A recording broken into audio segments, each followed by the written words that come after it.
Baik, Assalamualaikum warahmatullahi wabarakatuh. Kami dari kelompok 2 dengan tema Apotek Keluarga 25 ingin menyampaikan laporan progres proyek kami, yaitu di mata kuliah manajemen proyek. Terutama pada sore hari ini kami akan melakukan perkenalan terlebih dahulu, mulai dari saya sendiri, yaitu Muhammad Ilman Zihni, dan dua orang rekan saya lainnya, ada Fatur Rahman dan Nabila Azhara. Baik, langsung saja kita mulai masuk ke latar belakang terlebih dahulu, yaitu ada pendahuluannya. Di latar belakang ini, perkembangan teknologi membuat pelayanan di bidang kesehatan juga harus semakin modern. Berdasarkan hasil observasi di Apotek Keluarga 25, kami menemukan bahwa beberapa proses masih dilakukan secara manual, seperti pencatatan stok obat dan administrasi.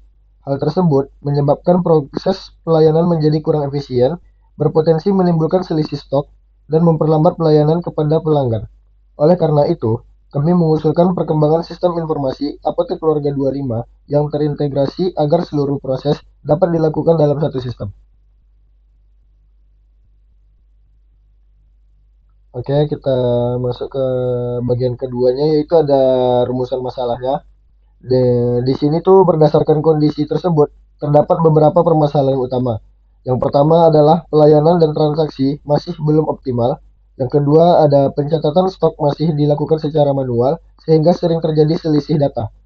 Yang ketiga, distribusi obat dari gudang pusat belum berjalan secara optimal. Selain itu, sistem kasir dan administrasi masih terpisah, serta belum tersedia fitur CRM untuk mengelola pelanggannya.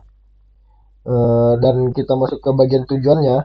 Tujuan proyek ini adalah membangun sistem informasi yang mampu mengintegrasikan seluruh aktivitas apotek, mulai dari kasir, administrasi, pengelolaan stok, sampai di bagian rekam medis pasien, hingga customer relationship-nya atau manajemen CRM-nya dapat berjalan lebih cepat, akurat, dan efisien.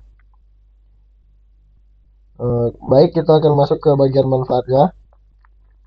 Sistem ini tuh diharapkan memberikan manfaat bagi seluruh pihak. Bagi pelanggan, pelayan menjadi lebih cepat, bagi staf, pekerjaan menjadi lebih mudah, dan datanya sudah terintegrasi. Sedangkan bagi manajemen, sistem dapat membantu transaksi laporan dan memantau stok secara real time sehingga pengambilan keputusan menjadi lebih cepat dan juga tepat. Baik, kita masuk ke dalam bagian project charter. Jadi, project charter ini adalah dokumen dasar dari pelaksanaan proyek kami, dari mana dokumen ini berisi tujuan project, ruang lingkup, stakeholder, jadwal, sumber, hingga risiko yang mungkin terjadi selama project berlangsung. Nah, jadi kita masuk ke dalam skop dari projectnya ini. Nah, jadi ruang lingkup dari proyek kami itu meliputi pengembangan sistem kasir atau point of sales, di mana kemudian ada manajemen stok obat, customer relationship management, patient medicine record, hingga dashboard laporan serta pengaturan hak akses pada pengguna. Dengan adanya batasan ruang lingkup ini, jadi tim dapat fokus menyelesaikan fitur-fitur utama yang sudah kami tentukan. Kemudian pada bagian milestone ini, nah, jadi milestone ini menunjukkan tahapan dari proyek kami, mulai dari inisiasi hingga sampai ke tahap evaluasinya. Kemudian pada bagian stakeholdernya itu ada beberapa stakeholder seperti sponsor, project manager, kemudian sampai ke bagian subject matter expert yang memberi masukan teknis kepada kami selama proses pengembangannya. Kemudian pada resource ini, sumber daya yang kami dapatkan itu ada anggaran proyeknya untuk 3 orang, perangkat keras seperti laptop, koneksi wifi, perangkat lunak seperti React, Supabase hingga platform hosting seperti Parcel. Kita masuk ke bagian mind map-nya. Nah, pada bagian mind map ini adalah menggambarkan seluruh proses aktivitas proyek kami dari inisiasi, perencanaan, eksekusi, controlling hingga closing. Dan ini adalah risk management di mana kami mengidentifikasi beberapa risiko seperti mulai dari aspek people hingga pada aspek environment-nya, agar nantinya bisa kami siapkan mitigasi untuk meminimalisir dampak dari risiko. Kemudian ini adalah perhitungan cost benefit analysis yang kami dapatkan. Nah, jadi pada perhitungan ini kami memperoleh manfaat hasilnya itu manfaat yang diperoleh itu lebih besar dibandingkan biaya yang kami keluarkan.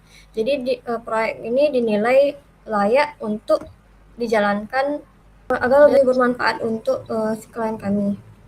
Kemudian pada Gantt chart ini digunakan sebagai alat untuk mengatur jadwal seluruh proyek aktivitas sehingga setiap pekerjaan memiliki target waktu yang jelas dan mudah dipantau.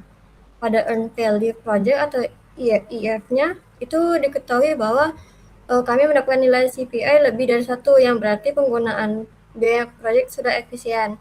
Sedangkan nilai SPI-nya lebih di bawah 1 sehingga kami menandakan kami mengalami keterlambatan dalam jadwalnya. Tetapi proyek masih bisa dalam kondisi yang terkendali. Nah, pada bagian kurva S ini digunakan untuk membandingkan progres rencana kami seperti proyek aktualnya dan hasilnya menunjukkan adanya sedikit keterlambatan seperti yang saya katakan sebelumnya pada bagian pengembangan dan pengujian. Tetapi secara keseluruhan proyek masih berada sesuai dalam targetnya. Jadi di sini saya Fatur Rahman ingin menjelaskan report project yang mana di sini ada ringkasan progress project. Pada progress report digunakan untuk mengevaluasi perkembangan proyek mulai dari tahap awal hingga selesai. Di mana laporan ini menunjukkan bahwa seluruh tahapan proyek telah dilaksanakan sesuai rencana.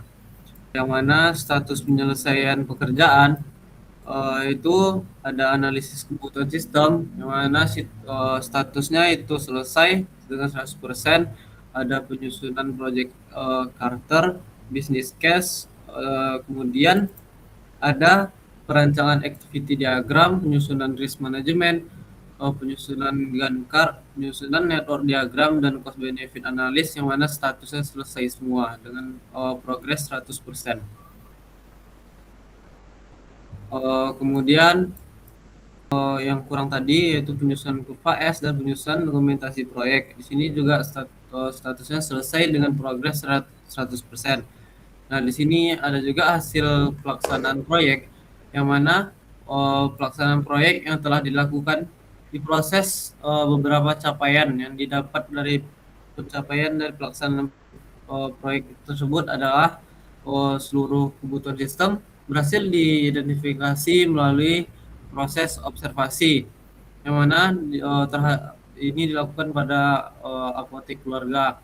Nah, kemudian dokumen project charter berhasil disusun sebagai dasar pelaksanaan proyek. Kemudian ada business case berhasil disusun untuk menggambarkan tujuan bisnis, activity diagram untuk representasi alur proses, identifikasi resiko proyek beserta strategi mitigasi telah disusun. Kemudian ada Gantt chart, network diagram, kemudian cost benefit analysis, kurva S, dan seluruh dokumen proyek telah disusun secara lengkap dalam bentuk dokumentasi pelaksanaan proyek.